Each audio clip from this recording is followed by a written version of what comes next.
Entré a una tienda y no pude pagar con tarjeta. Pensé, está bien, iré y probablemente retiraré algo de efectivo. Yo tampoco puedo, no funciona ni un solo cajero automático. Putin ha estado viviendo con un miedo desde principios de 2026. Levantamientos internos, intentos de asesinato y perder el control. Este miedo lo empujó a una medida masiva, un apagón digital en toda Rusia. El objetivo era cerrar los ojos y oídos de la gente, pero el reflejo de miedo de Putin desencadenó algo mucho más peligroso. Todo el sistema bancario del país colapsó en un instante. Millones de personas perdieron acceso a sus cuentas. Eso es, chicos. Ahora los dispositivos ya no funcionan en ningún lugar, pero fueron devueltos a la URSS sin internet. Los deseos se hacen realidad. Las tarjetas digitales se convirtieron en piezas de plástico inútiles. Se formaron largas filas frente a los cajeros automáticos. Los retiros de efectivo fueron tan rápidos y repentinos que los bancos rusos comenzaron a emitir alertas rojas. Tuvimos que dar vueltas por 3 Sberbanks. No logramos retirar el dinero en un solo día después de todo.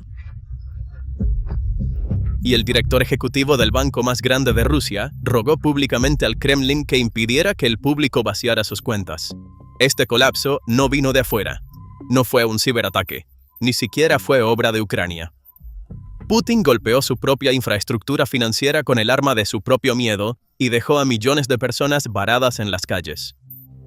Lo que sucedió es en realidad muy simple, y eso es precisamente lo que lo hace tan pesado. En el centro del proceso estaba la agencia estatal de censura, Roskomnadzor, encargada de monitorear el tráfico de Internet del país. El objetivo principal de esta institución era bloquear canales de comunicación independientes, específicamente Telegram y varios servicios de VPN, para proteger el monopolio de la información dentro del país. Sin embargo, este esfuerzo de aislamiento no salió como se planeó. Los algoritmos de bloqueo de direcciones IP utilizados por la agencia fueron más allá de las plataformas objetivo y comenzaron a afectar las direcciones que conforman la columna vertebral financiera del país. En cuestión de segundos, los servidores de instituciones masivas como Sberbank, VTB, T-Bank, Alfa-Bank y Gazprombank perdieron comunicación con el mundo exterior. El sistema de pagos rápidos, SBP, de repente entró en un estado de apagado. Esto no solo significó que las aplicaciones bancarias mostraran errores, sino también la detención del comercio minorista, el bloqueo de las cadenas de suministro y la suspensión de millones de transacciones. Según los informes de análisis técnico publicados por Record Media, este fuego amigo cibernético paralizó todo el ecosistema de pagos del país en cuestión de horas. En un amplio espectro, desde los torniquetes en las estaciones de metro hasta las cajas registradoras en los pequeños mercados de barrio, la vida digital se detuvo. Cuando la gente quería ir a trabajar por la mañana, satisfacer sus necesidades básicas o acceder a atención médica, descubrieron que sus tarjetas digitales se habían convertido en piezas de plástico inútiles. En los centros comerciales de las calles de Moscú comenzaron largas colas y esperas tensas porque los terminales de pago no funcionaban. Este apagón digital sacudió fundamentalmente la confianza de la población civil en el Estado. Los ciudadanos se enfrentaron a la realidad de que el Estado podría bloquear el acceso a sus propias cuentas en cualquier momento. Esta realización creó un punto de quiebre psicológico, desencadenando una ola de pánico masivo. Al darse cuenta de que sus saldos digitales podrían ser solo una ilusión, las masas se apresuraron a los cajeros automáticos para asegurar su dinero físicamente. Los datos de video de código abierto, OSINT, que se filtraban desde las calles, estaban llenos de escenas de ciudadanos golpeando furiosamente las pantallas de los cajeros automáticos, esperando durante horas para rescatar sus ahorros digitales. La doctrina de Internet soberano del Estado fue diseñada como un escudo contra amenazas extranjeras. La idea de crear un ecosistema independiente al cortar los lazos digitales con el mundo occidental prometía mejorar la seguridad nacional en teoría. En la práctica, sin embargo, este sistema de circuito cerrado creó una vulnerabilidad estructural que permitió que un error interno sacudiera a todo el país.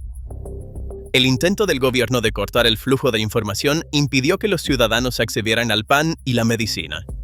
Como señaló la experta en ciberseguridad Natalia Kaspersky, una estrategia masiva de bloqueo de redes había cortado las propias arterias financieras del Estado.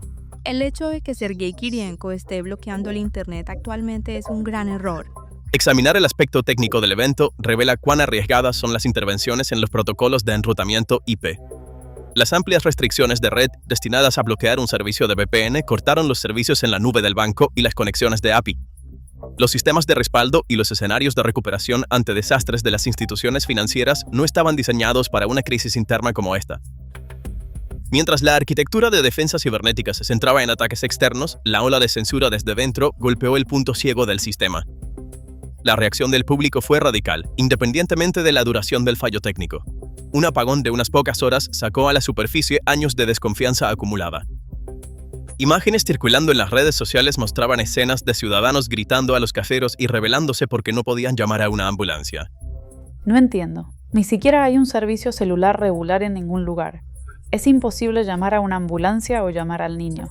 Está bloqueado en todas partes, en las escuelas, en todos lados. Entiendo que es por seguridad. Entiendo todo eso. Las personas quedaron en medio de un apagón donde ni siquiera podían acceder a las líneas de emergencia. Esta imagen mostró cuán frágil podía ser la digitalización. Durante esta crisis, los canales de noticias respaldados por el Estado intentaron presentar la situación como un fallo técnico rutinario. Aunque los funcionarios del Banco Central querían presentar el problema como un asunto local de tecnología de la información, la realidad en la calle refutó rápidamente las declaraciones oficiales. Debido a que las restricciones de comunicación impedían que las personas accedieran a información precisa, los escenarios de desastre que se difundían de boca en boca alimentaron aún más el pánico. Recordando traumas pasados como las reformas de Pavlov de 1991, los ciudadanos comenzaron a pensar que el Estado se estaba preparando para confiscar sus ahorros. Como se enfatizó en las declaraciones de Pavel Durov reportadas por Bloomberg, los intentos de bloqueo de VPN afectaron directamente el sistema bancario y de repente hicieron que el efectivo fuera el único método de pago válido. Este evento muestra que el contrato implícito entre el Estado y la población civil ha sufrido un golpe severo. El régimen, que exige obediencia política a cambio de la promesa de seguridad y estabilidad, no logró proporcionar las libertades económicas básicas a sus ciudadanos. El hecho de que se destruyera la confianza llevó a que el efectivo físico se convirtiera en la única unidad de valor válida. Esta transición repentina y forzada de una economía digital a una economía de efectivo pasó a la historia como un ejemplo sorprendente de cómo un Estado moderno puede hacer inoperante su propia infraestructura. Esta situación demuestra claramente cómo un error estratégico puede arrastrar la vida diaria de millones de personas al caos. Un movimiento de restricción que comenzó en el mundo virtual se convirtió en un enorme temblor económico en el mundo físico. La pérdida de confianza en los sistemas digitales inició un escenario clásico de corrida bancaria. Esta situación puede interpretarse no solo como un reflejo de las ansiedades individuales, sino también como un presagio de una crisis sistémica que afecta profundamente los equilibrios macroeconómicos. En un entorno donde la gente no confía en el sistema, las ruedas de la economía luchan por girar. Los datos del Banco Central revelan la gravedad de la situación. En solo un periodo semanal específico, se retiraron 240.000 millones de rublos en efectivo del sistema bancario. Esta cifra representa una salida de liquidez extraordinaria. En los días siguientes, la cantidad de efectivo que desapareció del sistema superó los 470.000 millones de rublos. Estos datos también son confirmados por las estadísticas oficiales del Banco Central de Rusia publicadas por Izvestia. En comparación con años anteriores, estas tasas de retiro representan un récord histórico. La salida de efectivo que tuvo lugar en unas pocas semanas se acerca a los totales anuales de años anteriores. El volumen de efectivo en circulación se está acercando a la marca de 20 billones de rublos. Esta suma masiva está saliendo de las bóvedas bancarias y fluyendo bajo colchones, en compartimentos ocultos en los hogares y en mercados informales. El dinero que sale del sistema restringe la capacidad de préstamo de los bancos y ralentiza significativamente la actividad económica en general. El deterioro de la cartera de préstamos del sector bancario surge como otro factor que profundiza la crisis.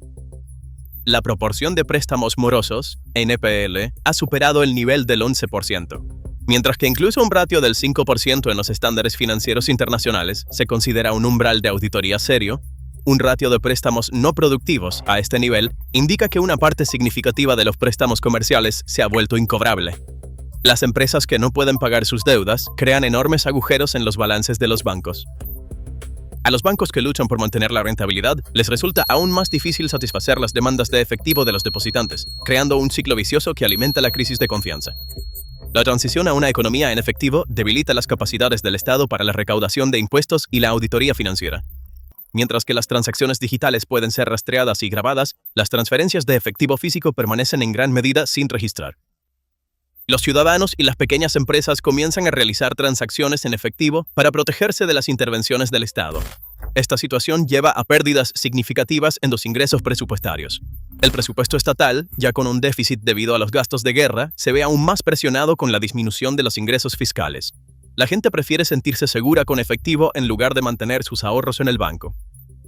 Los efectos del declive económico no se limitan a los datos financieros, también se reflejan en la vida diaria y los servicios sociales. Se informa que ha habido recortes serios en los servicios de salud en 19 regiones del país. Los déficits presupuestarios de las regiones están mostrando aumentos extraordinarios.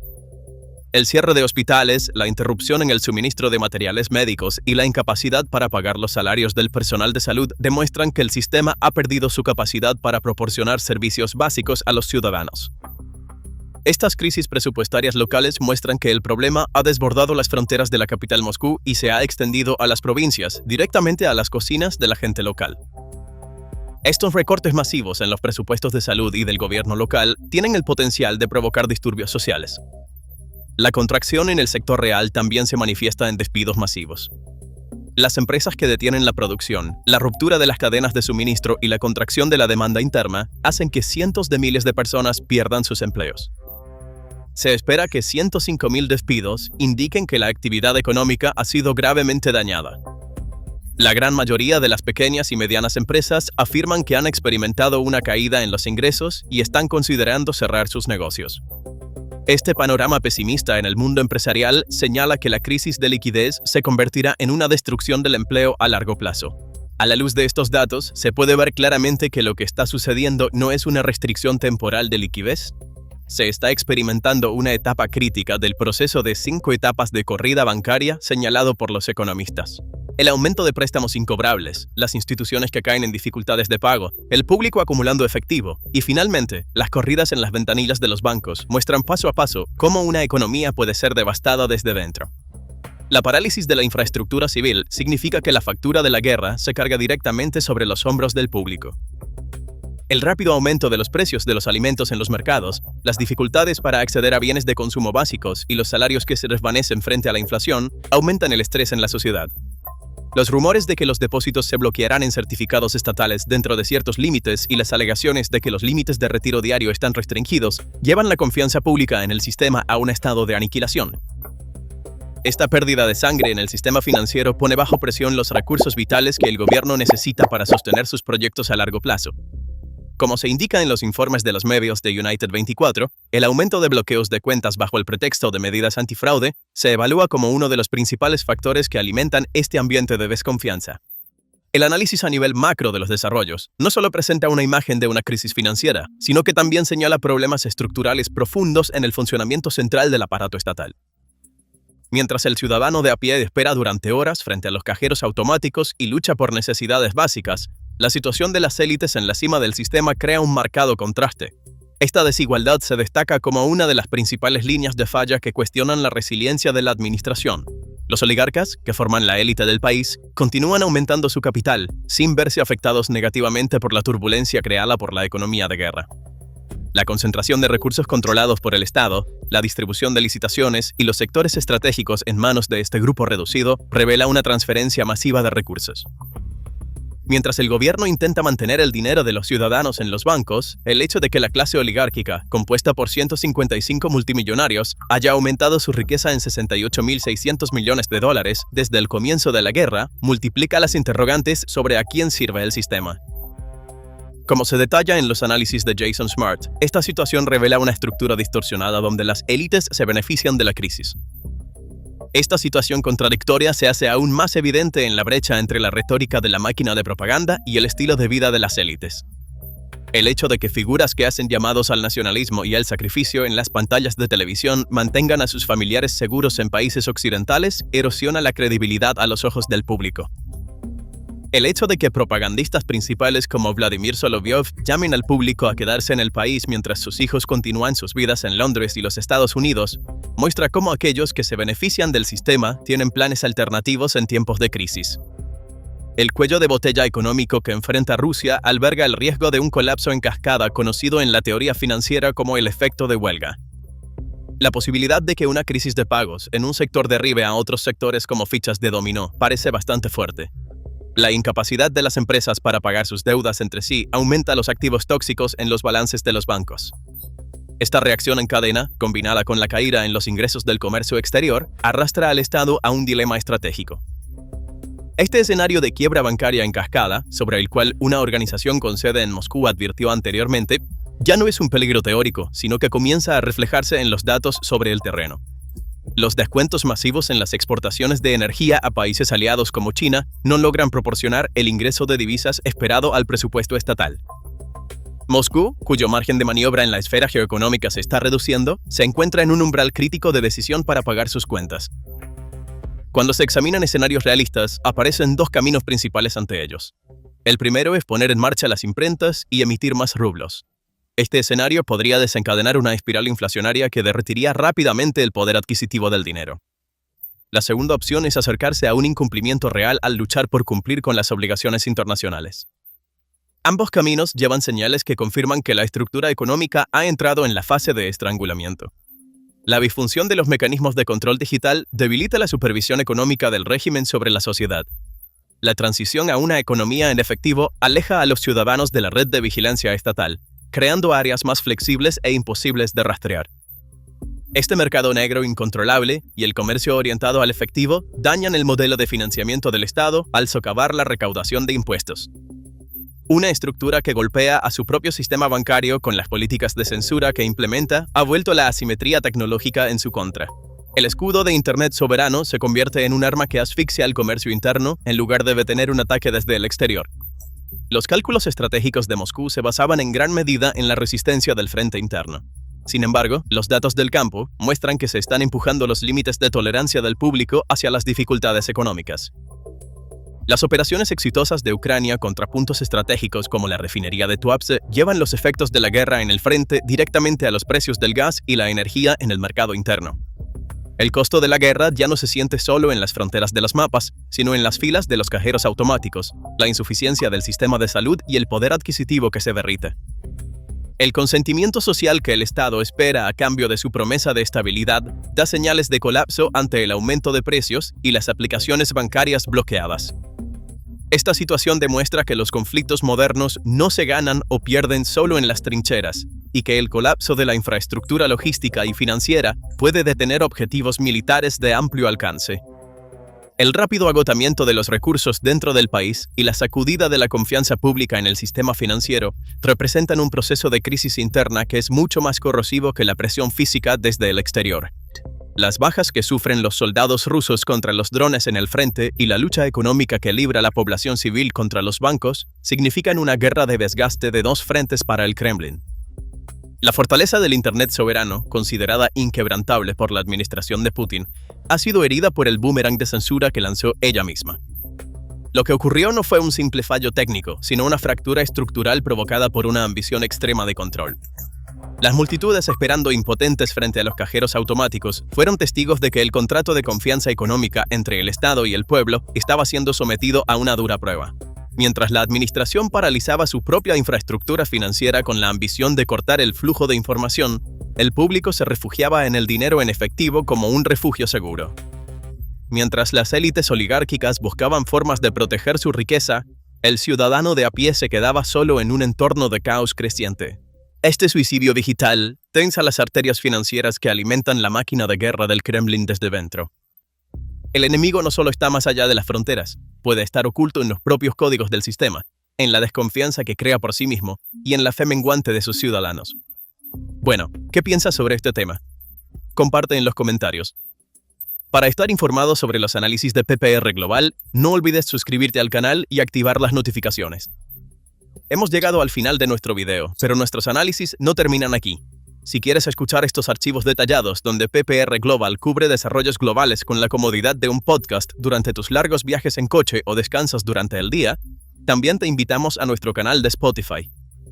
Sigue nuestra cuenta de Spotify ahora mismo desde el enlace en la descripción y nunca te alejes de la agenda mundial en ningún lugar y bajo ninguna circunstancia. Gracias por elegirnos. Gracias por elegirnos. Gracias por elegirnos.